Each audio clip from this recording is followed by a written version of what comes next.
鑑定スキル、今回も語っていきますが、まず今回あれですね。3話にわたるトーマスとの戦いもこれで決着。今回の内容としては、先にまず森を焼いて伏兵を倒そうとするクラン陣営に対して、トーマス陣営はそれを待ち構えるわけですね。森の中に爆弾を仕掛け、罠で待つ。そしてその中を決死の突撃でクランの首を取るという、非常に大胆な作戦。トーマス決死の策ですよ。そしてランベルクの軍師はミレイユさんだけではないといい、アルス人は団結の姿勢を見せていますね。これロセル君が作戦をあれですね。ロセル君の意見をアルスが、背中を押してあげるという形になった。それによって作戦を生まれたトーマス人は、奇襲を受け、始まるんですよ。トーマス最後の決戦が。いや、これ本当に熱かったっすね。突撃を始めるクランじゃなくてトーマス。クランを見つけたトーマスは首をもらいに行こうとするわけですよ。この突撃。いや、これが本当に良かったですね。危機迫る。このトーマスの突撃。味方を盾にして、いや、かばってくれたんですけど、これは。かばってもらってちょっと人望のあったりもするようなトーマス。今、矢を受けてもまだ止まらない。この危機迫るトーマスの戦いぶり。これが本当に良かった。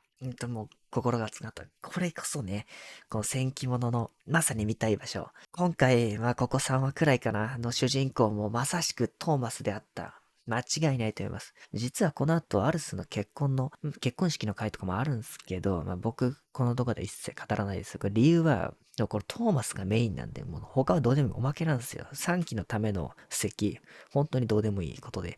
このトーマスの戦いが全てを持っていった。ステータスでは一応クランの方が上ですが、危機迫るトーマスにアルスはね、危険を覚えるわけですね。アルスも守りに行くわけですね。ここちらっと声が入ったんですけど、僕これ何かわからなかったんですよね。ぜひちょっとコメントで教えてもらいたいわけですが、何ですよ。アルスが戦いに行き、リーツも参戦するわけですね。で、リーツに倒されて取り押さえられるトーマス。しかし、まだ戦う。この諦めの悪さっていうのは、この最後の戦い以外って感じでいいですね。本当に。ここ良かったっすね。最終的には雪解け、バサマークへの忠誠っていうのをね、クランに対して語って終わっていくという、本作のね、本当にクライマックスを飾るふさわしい作画でしたね。3期決まってるんで、クライマックスではないんですけど、2期のクライマックスとしては本当に素晴らしいもんでしたよ。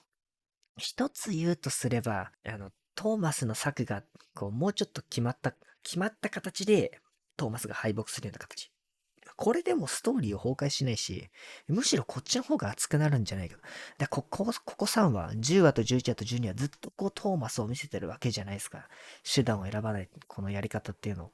ミレイユに対する、この、ライバル心からも生まれたようなね、このトーマスという主人公をずっと見せてるわけじゃないですか。なのに、最後の最後で作戦を読まれてっていうのは、なかなか何とも言えないところ。ただ作戦が決まるとちょっとストーリーが多分崩壊するんで、今後の戦いに響きすぎちゃうんで、あんまり良くないんですけど、また徴兵するとこから始まるみたいな、そんなことになってはちょっといけないので、だからこそここはあんまり被害なく勝ったことにしちゃったのかもしれないですけど、いや、ここはちょっとぜひともね、このトーマスの策が一部決まったような形にでもして、そこで突撃していくっていう流れでもよかったと僕は思うんですよね。ここまで熱い戦いを見せるんだったら、絶対にトーマスの作戦は一部刺さった形にした方が良かった。あと、兄寄り展開ではないのかも、なっちゃうのかもしれないけど、ここはやっぱクランと一戦交えるような形にしても良かったかもしれないですね。この危機迫るトーマス。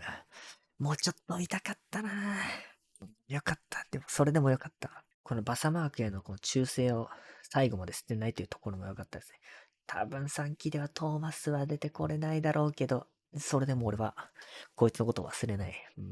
今期の中で一番面白い回だったかもしれない。王道を行くという面白さの中では、この回、圧倒的でしたね。いやー、これはね、見せ方がうまかったな。敵キャラ掘り下げていったのは本当に良かったな。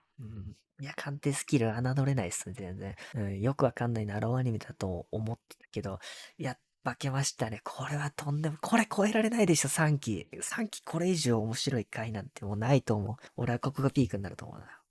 何にせよ、ここが一番面白いです。そんなわけで、このトーマスの危機迫る戦いというのを見れて、本当に良かった。以上です。